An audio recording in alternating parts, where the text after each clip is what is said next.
Shubor nakaslem jong unong san Hima.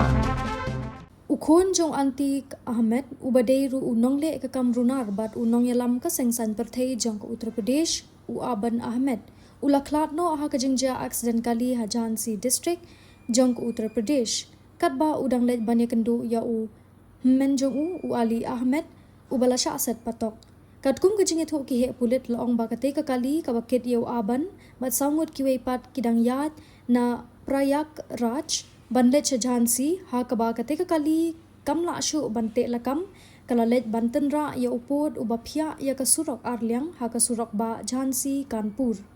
kate ka jingja kala penlong yo aban bat weipat ubadan lang ha kate ka kali ya balatip kerteng ko mu azam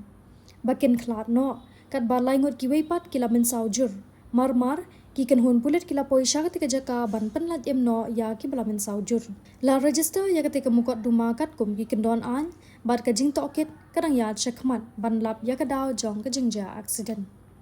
kumban syukdo u Ali Ahmed udan minta ha Phatok Jhansi ha ka ba yedei bat ki mukot duma an bakin thop ya ka mukot duma penyap ya u umish pal